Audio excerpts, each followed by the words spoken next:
interesting man in the world, you know. And besides winemaking and being into history and all these other cultural things, when he designed the Klingons for Star Trek V, if you look at the drawings, they're beautiful, ornate, kind of feudal Japanese hairstyles. And everything's a weapon because everything on a Klingon wardrobe is a weapon or can be used as. Yeah. Anyway, so when the hairstylist came in on 5, she's like, no. And so she gave him the rock and roll hair. Richard was able to use his designs for Star Trek VI, A Discovered Country, which those were beautiful designs. Question for Tom. I'm using Worf as kind of a reference in this. What is the reuse life of the appliances when you're filming week to week? How often do you have to replace that appliance? You're very conservative on this show. You got a new piece, didn't you, all the time, right? No, yes and no. Oftentimes, from season to season, I did. The noses were always a difficult thing because they would change, but the foreheads had to be the same because that's the Klingon. As a matter of fact, to the point that the head almost was a family thing, your forehead. So we use the appliance. I mean, I'm sure some of them were brand new, but they always was from the same mold. The noses, however, changed constantly, which don't mean nuts, but Now, when we had big heads, like Morn or Jimadar, or like the bigger guys that would kind of pull over sometimes, and so they, that was one of my jobs. I would do the makeup in the upstairs lab or in the trailer. Somebody would cover my person, and I would go back to the upstairs lab and sculpt or paint. So I'd get raw foam heads, and I would paint them, and those got used repeatedly. Had an incident last season on TNG, actually. I shouldn't tell this story. you're there. Yeah, well, a buddy of mine, we'll call him Mike, he had to do this guest Ferengi, and we had in the upstairs lab just a bunch of heads, and it was supposed to just get one off the shelf.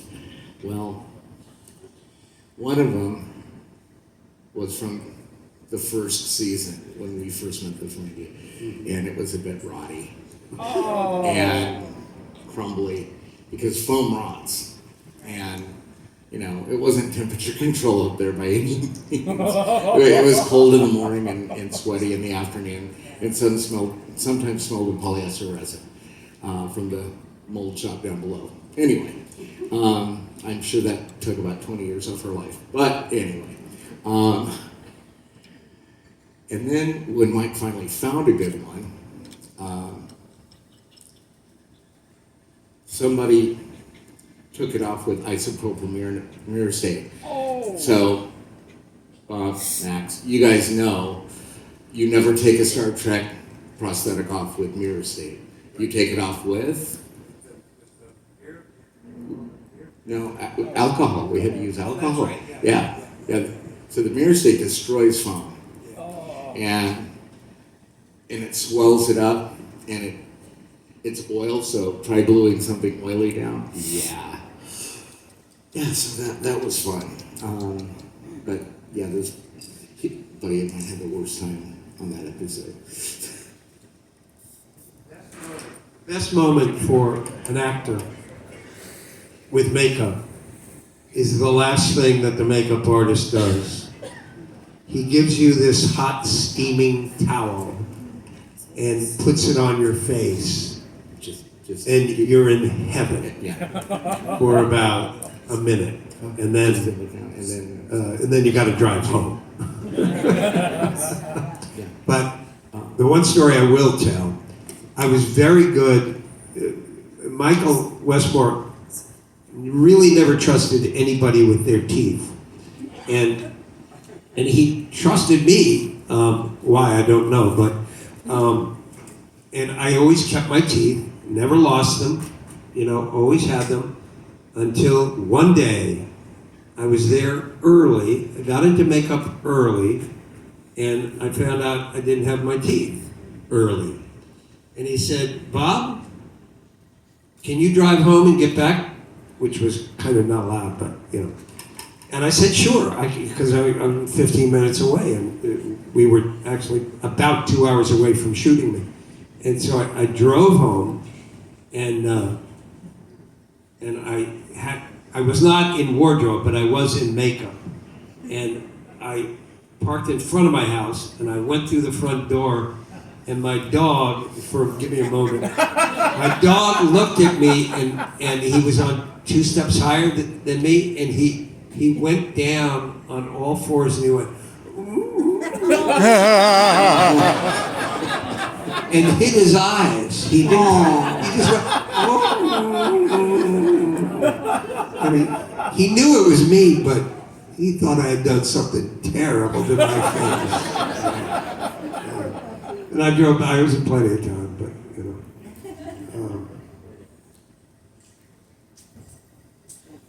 but the teeth were brilliant too. I always kid about them. There were times when you would get an air bubble in them, and they'd sort of come out if you were yelling at people. But I never actually hit them.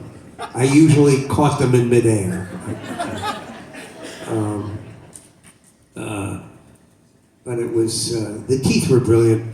But the greatest thing about being a Klingon, and the very first time, it was, the very first time was just brilliant. Because you're in makeup, you kind of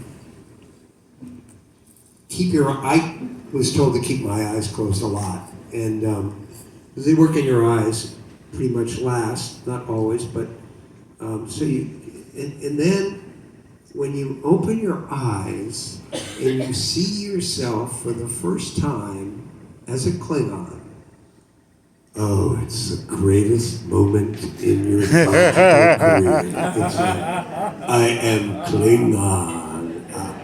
But it gives you such, meat for the potatoes, It's a wondrous moment. It really was the first time I did it. And from then on, too, but, the makeup was just brilliant, just brilliant. And Wes Morris was just brilliant doing it. He was a wonder, still is.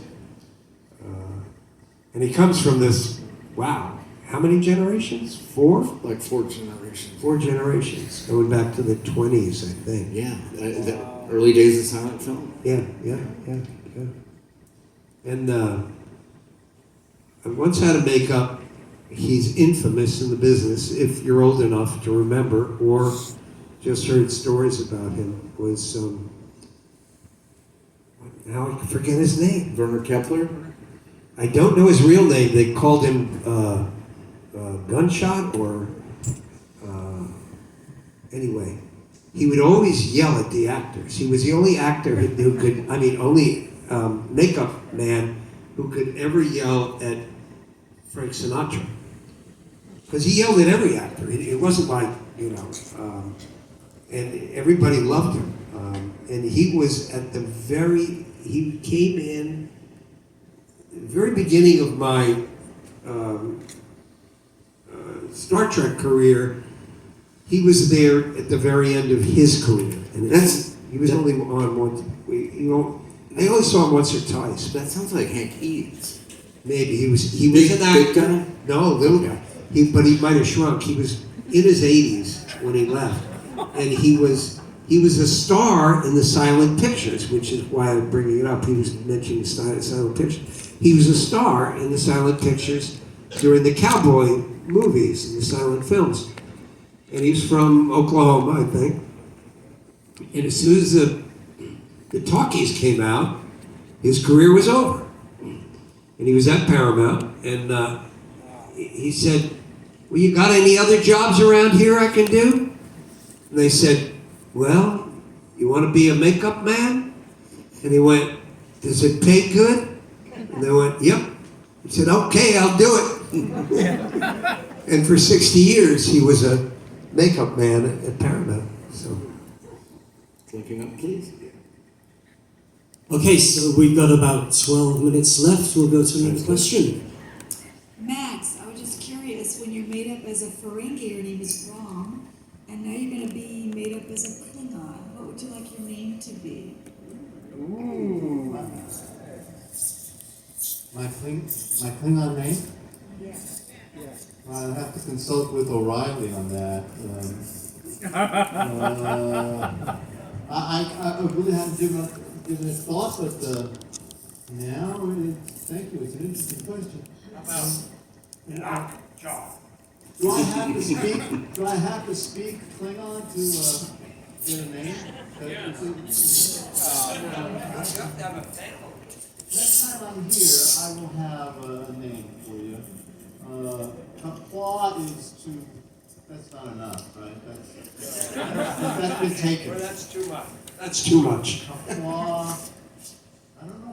What do you think? You could be part of my family.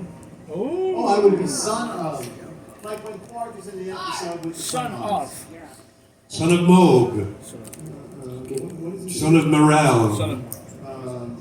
House of Okay, Gowron. start there. I have to consult with my wife as well.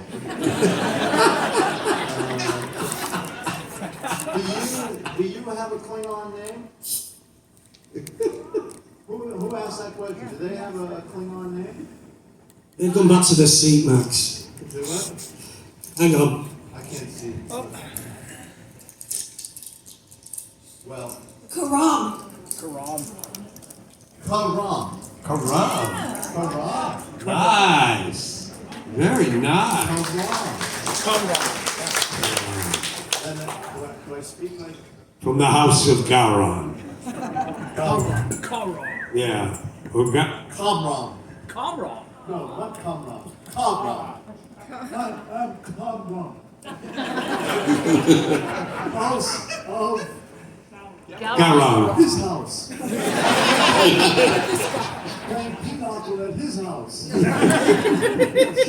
So, when you see me next time, I will have, if you have to go through a ritual, I will have done all the rituals to qualify for the house of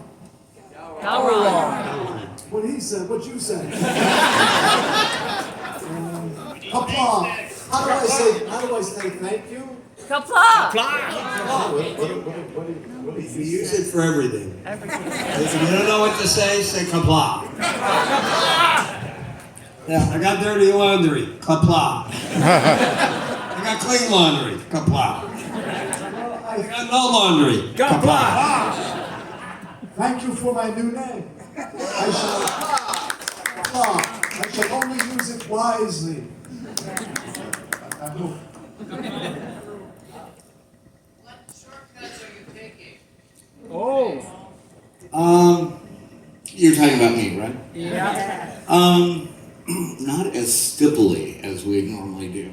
Yeah. One of the things that I know I brought to the table, along with a couple other artists, because we were the young Maverick kids. I was like 23 when I started on the show. And here I am now. Which, being part of this franchise is unbelievable. And yeah, each had those moments of realization. It's like, wow. But some of us brought to the table like this pointillistic, broken up, Seurat kind of painting.